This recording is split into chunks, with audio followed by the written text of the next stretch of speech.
So hello friends, it's Nancy from Astrology and Angel Mediums today with another little deck review on an older deck, but one that I was like, I have to kind of share on here because it is so visually stunning. It is one of these OG decks that I just really love. And so as you can see, it has kind of this holographic finish. I did do a deck review of this on my website many moons ago, but for those of you guys that are maybe looking for the visual kind of things that can't always be captured in photographs, I decided to kind of just do a deck review. I've been really leaning into using this deck again.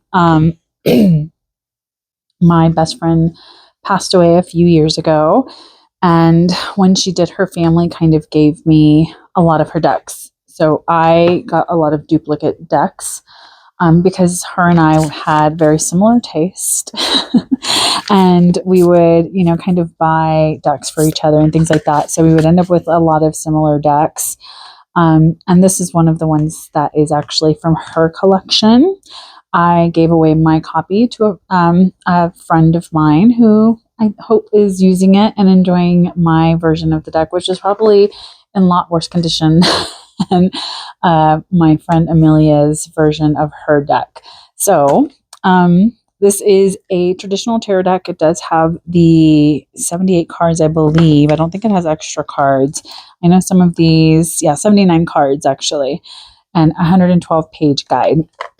So it is a couple or one extra card. And I think this is just the extra card, if I'm not mistaken, or this is just kind of the introductory card that comes in there. I forgot what the extra card is. I think it's called the Fountain, actually. Like this and the Ethereal deck all have, I think the Ethereal deck has one called so they have the Fountain in the major cards. The Ethereal deck has the Well, I believe, as an extra card. So traditional kind of guidebook. Mine's been, I don't remember if this is because I wrecked it or it was like that. There's a little bit of water damage that's happened here. The guidebook is fun. It does have enough information and it kind of talks about the artwork. And that is one of the reasons why I love this deck is the artwork is stunning. And I had followed the creators whenever they were in the middle of putting it all together. So it's going to be Jonathan Sayes, Jason Gruhl, and Andy Tadaro were the people that put this deck together.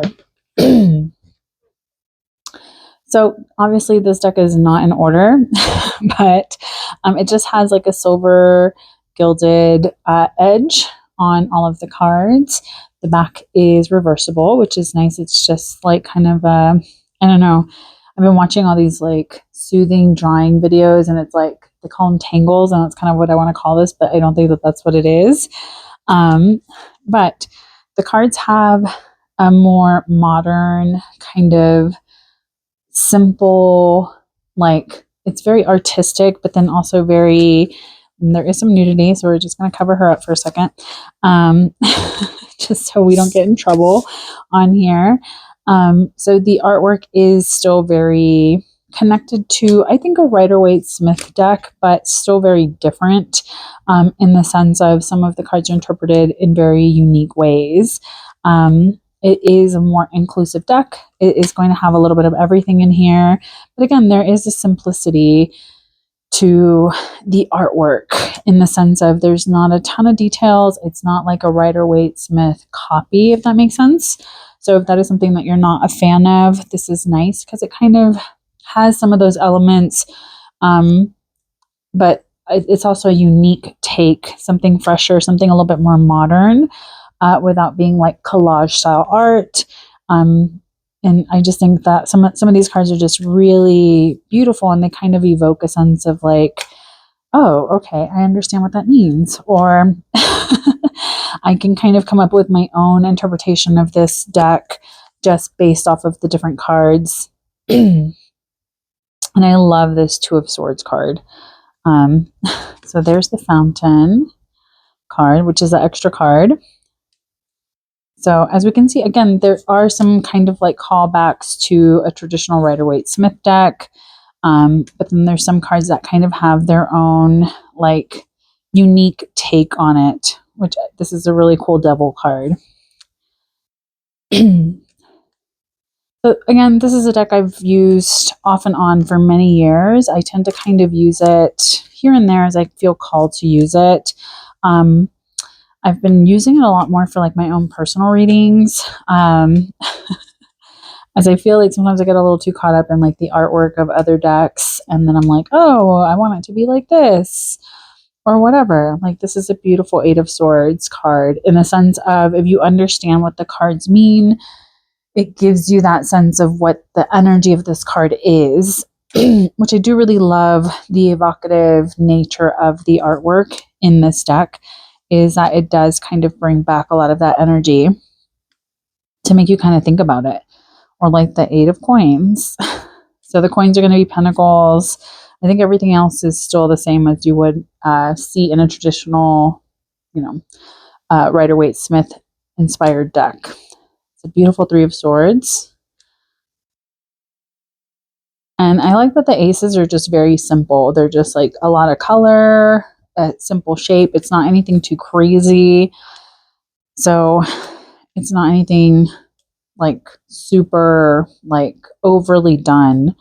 And a lot of these have really interesting imagery that makes me kind of look at the card energy a little bit deeper, trying to kind of connect a little bit more to why that certain thing was kind of used.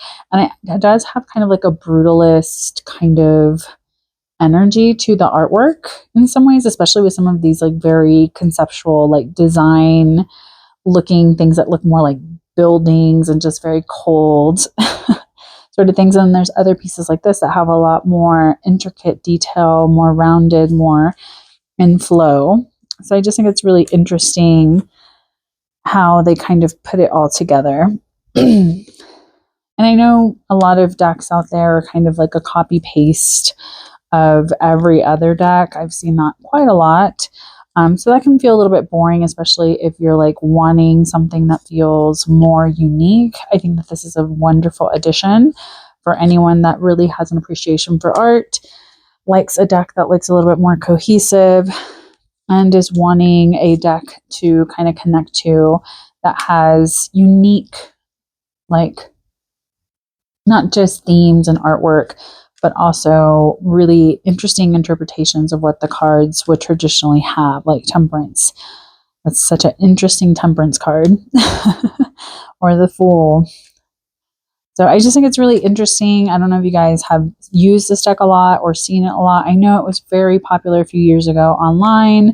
I'm not sure if it still has that much of a fan base to it as it once did. But for me, I think it's been a wonderful rekindling of this relationship with this deck and kind of using it a little bit more in my own readings and kind of trying to connect to the energy of this deck that I think has a lot of potential, especially like with some of the daily card reflection questions that I'm doing, where it talks about looking at the imagery, utilizing that in, being able to connect. Now, as far as like the card stock and things like that, for an indie deck, this is great because it's nice and thick. Yes, it does hold a bend. So as you may notice, I try not to bend my cards, but I have seen over time that they do tend to get a little bit warped. But other than that, I mean, it's a traditional tarot size. It shuffles well. They're a little bit thicker than some other decks. It's not super like papery, which I've come to find out that is not something I'm interested in, is very papery decks. They're fun to shuffle, but they're not that great for holding up over time.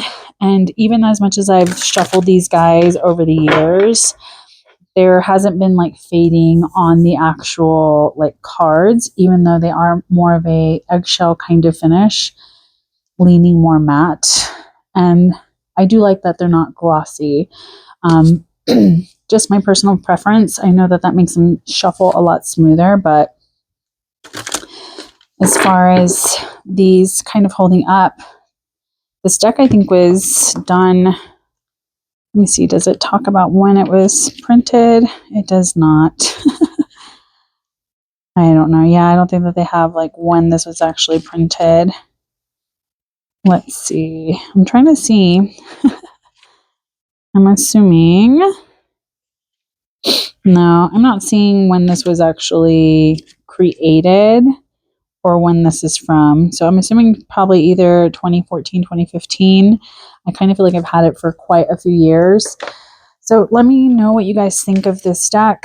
I think it's a wonderful deck, especially for those that are looking for something a little bit different, maybe struggle with the traditional Rider-Waite-Smith artwork and maybe are a little bit more artsy or want something that looks a little bit different, that has a little bit more soul or connection to what you're trying to use the cards for. So let me know what you guys think. Thank you so much for joining me, and as always, have a good one. Bye.